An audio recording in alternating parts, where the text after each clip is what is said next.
Let's look at something that we love a whole lot in this here country of ours. I mean, something so spectacular, miraculous, beautiful, something that shows the status of us in this country, how mighty, how powerful we are. Let's look at something real quick here. But before we do, I must say, it's probably ain't gonna be very popular what I'm about to say. Nope, probably not popular at all. But hey, sometimes we have to be a little unpopular. All right, one moment here. Calm. Download the free app now. Kyle Turley's first few years with the Saints were a blur of countless concussions and playing through severe injuries to his feet, his knee, his back, and more. His reward came in a new 5-year contract with the Rams, which could earn him up to $26.5 million as long as he kept playing. That deal made him the 4th highest paid offensive lineman in the league. As an added bonus, he also took a part of New Orleans with him. I met Kyle on Bourbon Street, and we bumped into each other at a karaoke bar, and have been together ever since. I knew football, I understood football, but it was surprising to me to see the hits that those guys took, the linemen. You don't really hear about those guys. You don't really appreciate it until you care about someone that's in that position, and to see the blow after blow after blow every time. It's a little concerning, but then he's fine the next day, and they've got doctors there all the time, so they're okay, right? Doctors. There's a lot of different ways you can become a team doctor. My name is Dr. Thomas Gill, and I was the team physician for the New England Patriots for 16 years. I remember my first year with the Patriots, the first time I met up with Bill Parcells.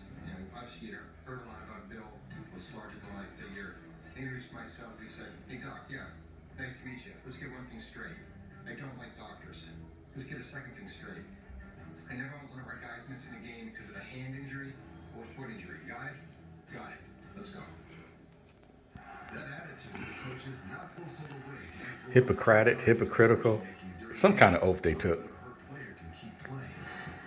If a player goes down on the field, you'll see the team doctor run out onto the field with the athletic training staff.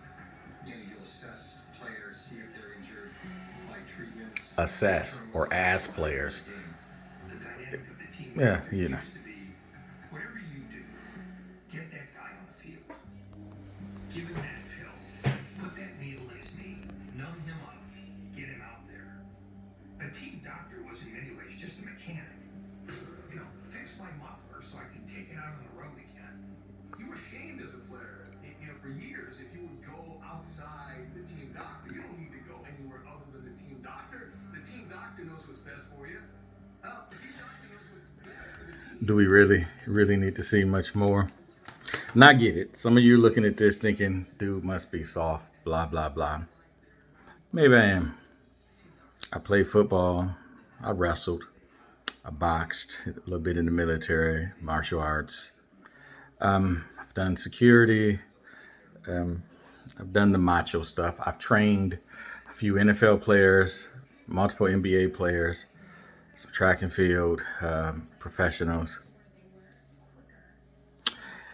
And I learned that that toughness comes with a cost. Every day I wake up, there's pains. Let me say this. I'm not telling you not to play football or badminton for that matter. I'm just asking, is it worth it? And how would you know? You don't figure out if it's worth it until later. These are doctors. Now this is shown on Vice. This isn't on ESPN, Fox Sports, NBC Sports, and all the other networks that you. It's on Vice. I wonder why the sports channels are. Anyhow, but as you're watching and you're thinking about this, today is football Sunday, by the way. America, it's like having a holiday every single week. And you know, we don't really want to earn holidays and time off. We want to be celebrating not every week. We want to celebrate every day. How many, raise your hand. How many of you went to work today thinking, or yesterday or the day before thinking, I hate this job. I wish I were off. I wish that I could go and get the time off. And then later went on social media talking about God bless me. The Lord's got me, the light and all that. I digress. What is it though about us in these sports and more us being in these here United States? Well, I don't even know if we should say. I won't go there. What is it about us looking as parents, as grandparents, as uncles and aunts, and celebrating by the tens of millions a sport or things beyond sport that we know are going to F us up? We sit there and celebrate and push them on and encourage our little babies. You know, we're getting these kids in sports at 5 years old, and some of them are lying. Parents are lying for, get my son in. A kid is 4, maybe 2. I don't know. Got a diaper that they stuff and make it look like a jockstrap. I don't know what they're doing, but we everything we want to do. We want to get our kids into this, and I wonder what is it? We're thinking scholarships. I coached for 13 years, and I would hear parents talk about their kid as if they were in the league already. Little Jammy, little Jim Jam, little Yam Yam, little strawberry preserve wasn't worth a darn on the field. Probably a great person, but wasn't worth a darn on the field. And yet mamas, especially them mom, but daddies and them grandparents, oh, my little baby, and they deserve to live. That's what they deserve to do. They deserve to live. They ain't deserve to be on the field. Listen, I was not good at none of this stuff. I somehow made it into a college program. I played in the military. Let's be real. I just worked hard because I wanted to be with my friends. My mama didn't care nothing about sports. My mama didn't care if I didn't go to a practice. Didn't go. I say my mom because my dad wasn't. And listen, what are we doing with this football thing? You know, I mean, I get it. We want to build some muscle. Woo! We want to be strong, not strong. Strong. We go and make millions. I've had nephews and have some now and playing in Division I ball and Division III and a mixture of this, and some have gone on. Family members have gone on to the league and so on and so. And maybe you're the lucky one who ain't toe down, broke down. But what does it say about us as we celebrate a car accident? Multiple car accidents just using human bodies. And we celebrate it to the tune of 20, 30, 40 accidents per play. And yet we denounce and denigrate the name of the person, the player, if they leave off the field because they hurt. Oh, you ain't hurt. Do you know most of these football players are walking around after their career? And I don't care if they just stopped at their junior year of high school. Most of these football players are walking around in great pain and yet living the machismo lifestyle.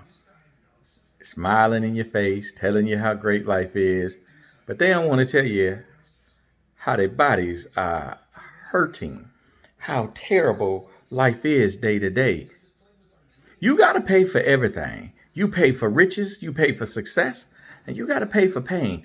Everything costs. We've been told it's expensive to be poor. Well, it's expensive to be hurt. And these guys are hurting. They are. May not be telling it, maybe smiling, looking good until they're not. I'm not here to destroy your dreams and your wishes of gladiator-isms. I'm not here to stop grown damn men for putting another man on the name on the back of their shirt and wonder why a woman looks at another man and think. That's not what this is about. Anyhow, I'm not here to tell you not to tell your kids to love destroying themselves. I'm not here to tell you that later when they destroying somebody else, remember you taught or supported I'm just wondering, what is it about this here football? Now, I played again. Let's be clear. I played, and my dream when I was on the field was to hurt you. And I don't mean kinda. And the truth is, if you made it to this far in the video, here's a harsh truth. I spend a lot of time alone because I'm a violent person.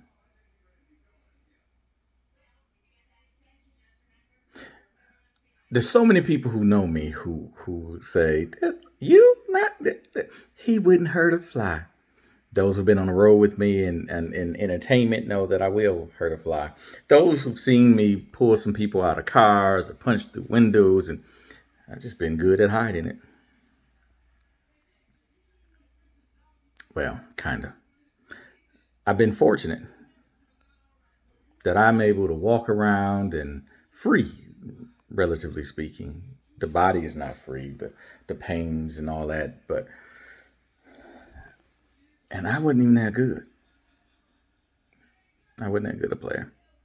I didn't get that much playing time, for those of you who didn't play or whatever. But when you do this, when you are encouraged to be this, we have to understand that it's not just going to stay there.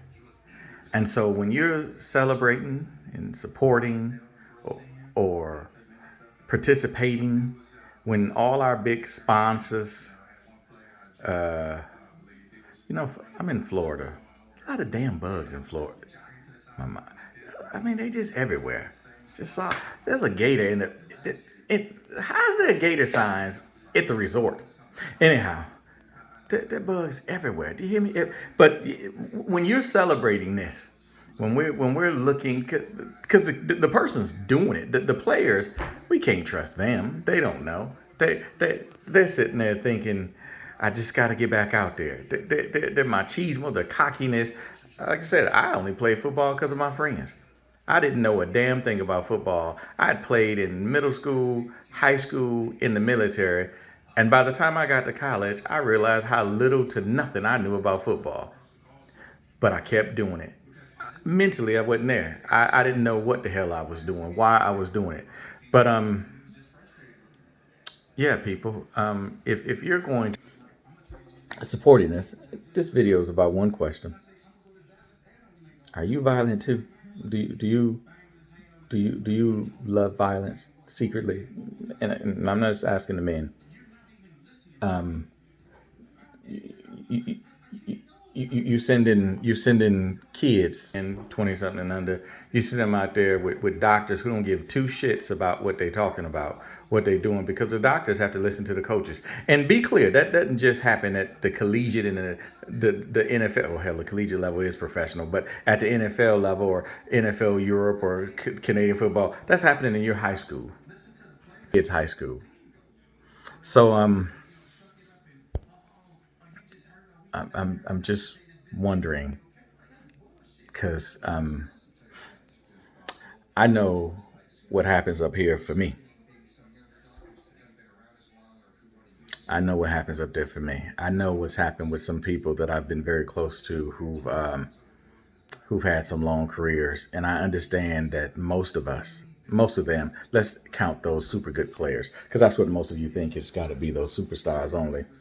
I know the reality that most of us have no desire to speak openly. I didn't even start this video with the intention of even talking about me at all, and talking about how much violence has been pervasive in my mind. Now, I get it. People, some of you who know me will say, well, you're in the Marines and all that. Yeah, that too. And some other things but let me tell you, I learned to love violence. I learned to love hurting people, hitting people. And it didn't just stay with me on the field. I mean, I enjoyed reaching out and touching someone. This is what we're celebrating. This is what we're supporting. By the way, go Vikings.